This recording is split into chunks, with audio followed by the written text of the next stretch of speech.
Hello, my name is Yunitex and welcome to my final installment of my Horizon Forbidden West review. So this is my final impressions after finishing the game. I finished it today and let me tell you, I have many thoughts. If you want to go back and look at my previous videos, you can look at them. One is here and the second one is over here. So this is my final review. I've completed all the game and I'm very close to getting my platinum trophy. And like I said, I have many thoughts. In fact, I've been taking notes on my phone. So first off, let me mention this. Color me kind of disappointed. And I hate to say this, but when I look at all the reviews that are giving it a really high score, some 10 out of 10, some 9 out of 10, some 8 out of 10s, I don't feel it's quite there. And this is from a perspective, a completionist perspective, and also from a person who plays a lot of games and really goes hell for leather when they jump into a game. There are a lot of things that I like about Horizon Forbidden West, and there are plenty of things that I don't like about it. So let's go through the stuff that I did like, and obviously I've addressed some of the stuff in the previous iterations, and I think a lot of them still stand. First off, I think the strongest winning trait of this game is the combat. The combat is fantastic, really great. And what makes it extra great in particular is actually the accessibility options in your menu. So in your menu, normally you only have the option between choosing easy, normal, hard, whatever.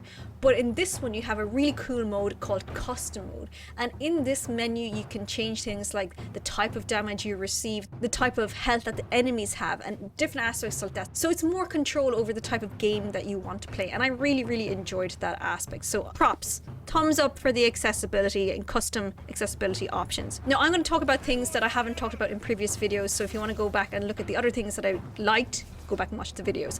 Another thing that I liked about this game is creating jobs. So if you're looking for a particular component to upgrade your armor or your weapons or whatever, you can actually set that as a job, which is really cool and makes the grind less grindsome when you're searching for a particular item. I found that the best fights that I experienced were nothing to do with the actual main boss fights, but was actually the extra boss fights or the extra enemies that I had to fight when it came to side quests. One of them in particular, which was quite fun, was when I had a stormboard just trying to stomp around me, and let me tell you, I was dodge rolling the heck around the place. So let's go into the nitty gritty, because like I said, there's plenty to talk about, and obviously there's going to be massive spoilers for the end of the game because this is the final section, and if you don't want to know about them, then you should not be in this video. I did not like the plot of this game, and I'll tell you why. I felt that the pacing was really off. It was a kind of a strange thing because it started off where you're thrown into Aloy's world and you're talking to Avad, and that's all grand with the Sun King and everything, and then you go and you head towards the Forbidden West, you head towards Barren Light, and then you keep on going west to Tenakth territory.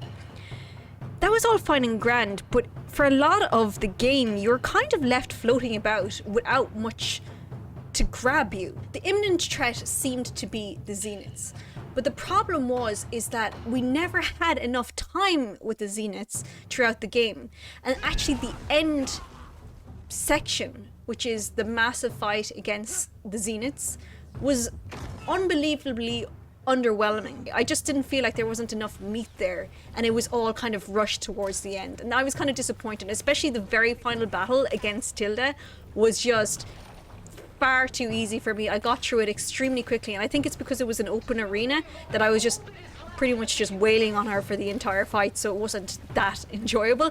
I would say that the harder battle was the one previous to that, which was against Eric, and that made it more challenging. And let me talk about Tilda, because this is another big issue. It's kind of towards the game's detriment in one way, is that Tilda, all the stuff you learn about her is through extra dialogue conversation. So if you choose the straight path and don't bother with the extra stuff surrounding her character, or if you don't talk to her at your base and learn more about her, it's kind of lackluster.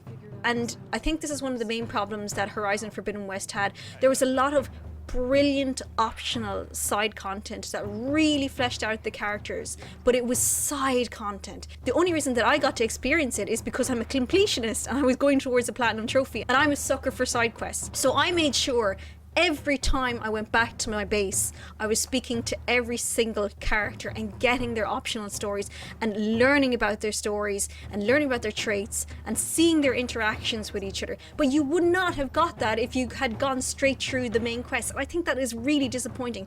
One thing that I feel like they could have done within this game is that have your characters talk to you more through your focus. Now you get sprinklings of that throughout the game, but you could have really fleshed out the entire story with more interactions on your focus instead of just looking to optional conversations. Because for me, towards the end, I hate to say it, but when, for example, when Varl was killed, I was like, the only reason I would have cared for him more is because I was talking, doing the optional stuff and hearing more about his relationship with Zoe and everything like that.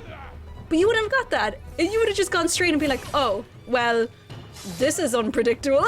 And you know, it's just loosey-goosey, and I was very disappointed in that. Speaking of conversations and Varl's death, may he rest in peace, one of the nicest things, and again, it's optional, is if you were talking to the characters and listening to their side conversations, you noticed that there was a bit of friction between Erin and Zoe, where they're always fighting or sparring or whatever. But after Varl's death, there's some really lovely moments between Erin and Zoe in the base, which is just really lovely and just shouldn't be optional. Oh, before I forget, I watered those plants for you. Oh. I just know they meant a lot to you, and well. Thank you, Erin. It's just a strange thing, and I just felt it's sort of jarring that they were letting all that side information go. Another thing that I was curious about that they didn't make more use of was at the very beginning of the game, you have the option where you can choose between 3 different styles of personality that Aloy is going for. You're speaking to Avad first off, and you can choose between your heart, your head, or more aggressive approach. They really didn't utilize that throughout the entire game for quite a long period of time. I think there's less than a handful of those moments, which I thought was an unusual decision for them to make because it almost seemed like it had major consequences on the whole thing. Now it did for one thing, which, by the way, if you have a save file before you do this, I would highly recommend going and choosing this. You get an option in the game to show Regala mercy or not. Also, shout out to Angela Bassett for having an amazing voice. I recommend if you didn't spare her first, go back and spare her, because Regala's conversations that you have with her on your base are fantastic. They add so much more character to the character, and also further down the line where she's playing part in your party and has more of an impact on the story.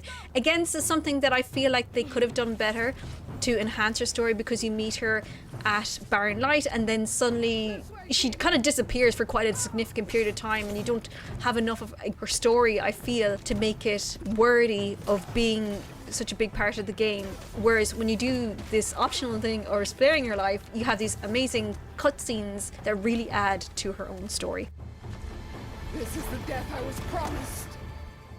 Another thing that I was also disappointed in was your legendary armor, because in the original game, once you got your top tier armor, which was absolutely majestic looking, I loved it. I loved hunting for it and getting to it.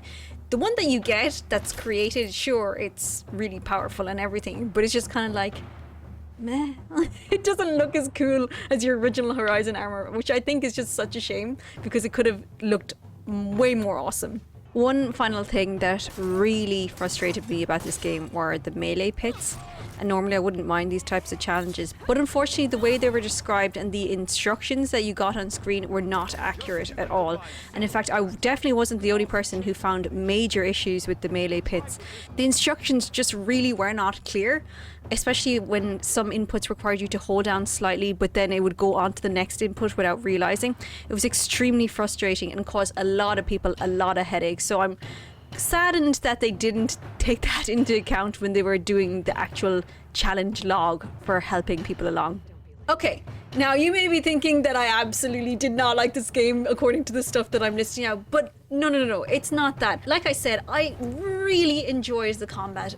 Horizon has always done combat well. In Zero Dawn, I absolutely loved running around. Fighting Thunderjaws in particular was delicious. Loved it. I also love all the machinery that they have going on, all the different types of enemies. Very, very, very fun.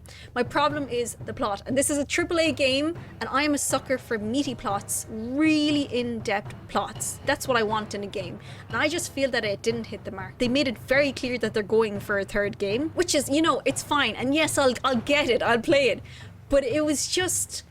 the ending just did not hit home for me, and I feel really sad because there are certain things that I really liked in this game. For example, one thing that I absolutely adored was when Aloy called Beta her sister. I think that was really a powerful moment because once she said it, it was like she finally had an actual family, which was great. Sure, she had her companions, but this was someone who essentially, yes, is her sister, which is wonderful. So what do you think? Have you finished the game? Please let me know. As I said, I don't think it's as top tier as the reviews are making it out to seem. For me personally, as a completionist, I'm sitting it at a 7 at the moment, which is obviously still a high score, but I docked points for it because of the plot. And yes, of course, I'm going to play the next game that comes out because I really want to be transported back into that world.